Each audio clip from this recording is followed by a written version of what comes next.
Nick Didkovsky here. Very happy to be contributing this lesson to Sean Persinger's Weird Guitar Lessons series. This is a piece I composed entitled I Kick My Hand.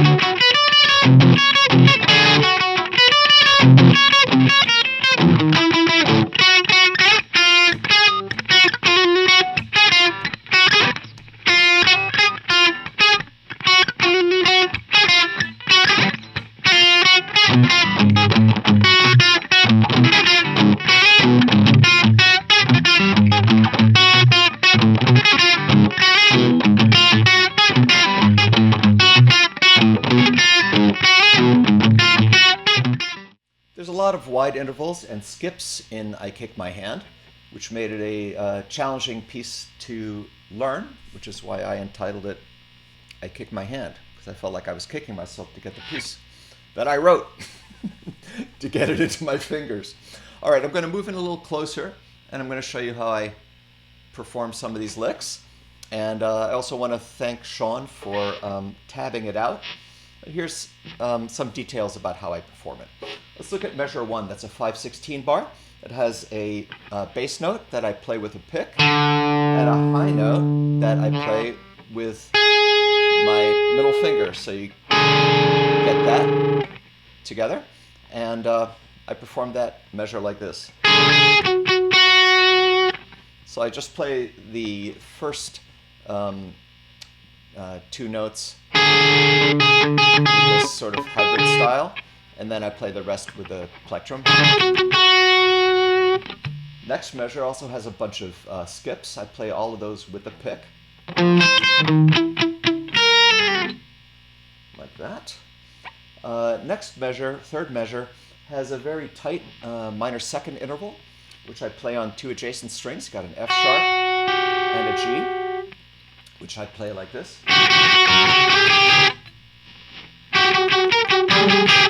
Sometimes I like to palm mute it. You get a little more clarity, a little more percussive punch. Fourth measure rather, is this passage. Let me do a run up to it.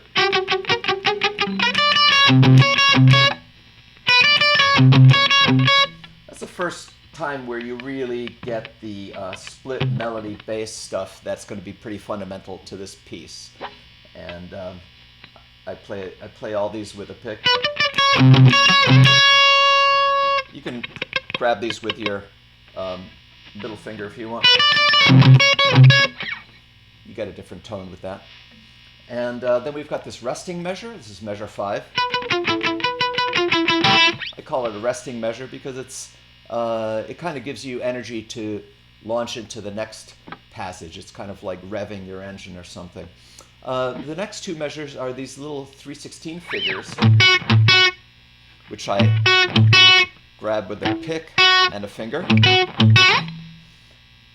And these are going to be sort of fundamental to the central riff of the tune, which we are winding up to. So those two measures go by pretty quick. And we have a return to the... And then you see those two little notes that I played again start to get expanded.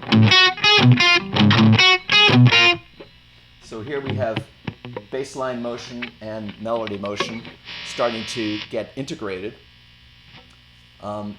So after that we have that little resting measure again. And then that 3/16 bar. Back to the top for a sec.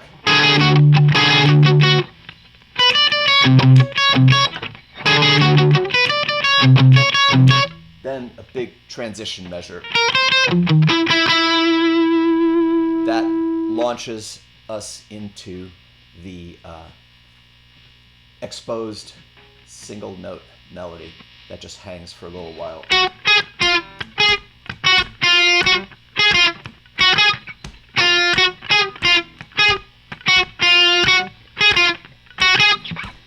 I like to kind of throw in expressive sort of trills and things like that when I'm playing. It's sort of like...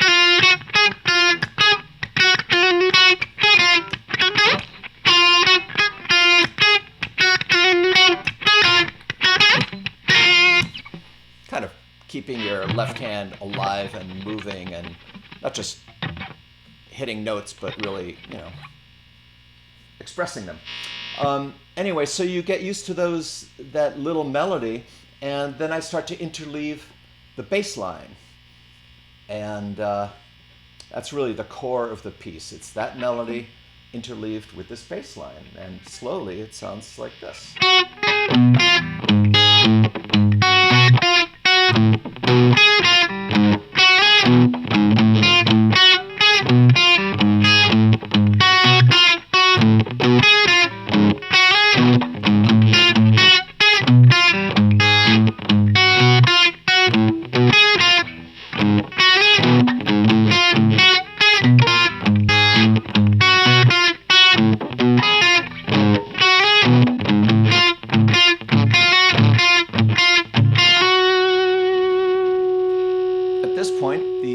Calls for the performer to improvise in the style of these phrases.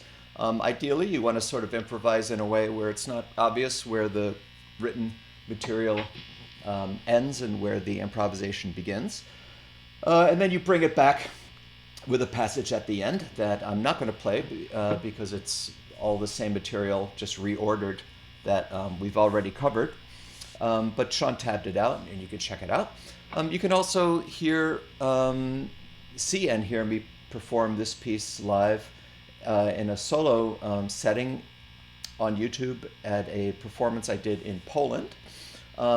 There's numerous recordings and arrangements of this. Other people have performed this. The first recorded release of this was on a CD, which included my premiere performance of this piece, which I did at the Bang on a Can Festival. A duo version, a duo arrangement of this piece was recorded by myself and Mark Stewart and released on my guitar record, Binky Boy. And finally, a trio version for guitar, bass, and drums was arranged for my band Dr. Nerve and released on our Skin record. We'll give you links to all that. If you want the scores for any of these arrangements, just hit me up and I'll be happy to send them to you. If you want to perform this piece in a solo setting or a duo setting or in a rock band setting, I'd love to hear from you.